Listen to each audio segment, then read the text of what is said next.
नमस्ते प्रणाम सब क्यों के स्वागत करता नहीं अपना यूट्यूब चैनल में। रउआ सभी गाना के सुनी पवन भैया के गाना बा और साथ में पलक मुचाल जी के। हम पूरा कोशिश करब कि अच्छा से गावे की। अगर हमारा गावल गाना रउआ सबके अच्छा लगे तो भाई के चैनल के सपोर्ट करम और साथ में चैनल के सब्सक्राइब करब ताकि हमारा गाना के नोटिफिकेशन रउआ सबके पास हमेशा पहुँचत रही। जोरे जोरे फलावा सूरज देव घटावा पेतिवा ई चढ़ावेले हो।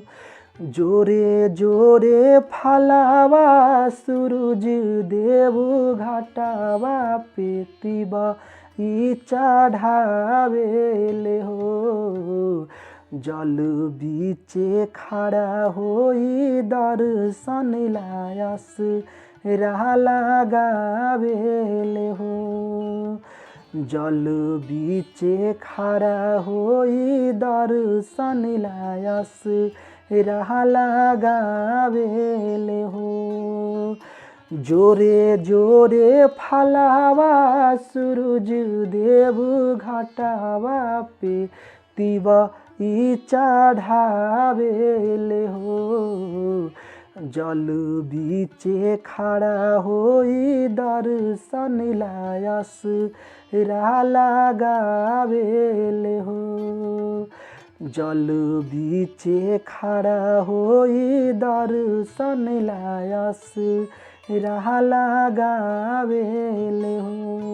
शीतली बेअरिया शीतल दूजे पनिया कब देव देवता तू आके हे दर्शनिया। शीतली बेअरिया शीतल दूजे पनिया कब देव देवता तू आके हे दर्शनिया। जोरे जोरे सुपावा आदित्य माल घटावा पेतिवा ई चढ़ावेले हो। जोरे जोरे सुपावा आदित्य माल घटावा पेतिवा ई चढ़ावेले हो। जल बीचे खड़ा होई दर्शन ला असरा लगावेले हो। जल बीचे खड़ा होई दर्शन लायस राह लगावेले हो। भूखली शरीरिया सजल शोभे मनावा पूर्वे लागल बड़ुए सबके ध्यानवा। भूखली शरीरिया सजल शोभे मनावा पूर्वे लागल बड़ुए सबके ध्यानवा। जोरे जोरे दौड़ाए दीनानाथ घटावा पे तिवा ई चढ़ावेले हो। जोरे जोरे दौड़ाए आदित्य माल घटावा पे तिवा ई चढ़ावेले हो। जल बीचे खड़ा होई दर्शन लायस राह लगावेले हो। जल बीचे खड़ा होई दर्शन लायस राह लगावेले हो। बिनय बिहारी लिखले माई के भजनवा गावेले पलक बेटी धई के ध्यानवा। बिनय बिहारी लिखले माई के भजनवा गावेले विवेक तोहार धई के ध्यानवा।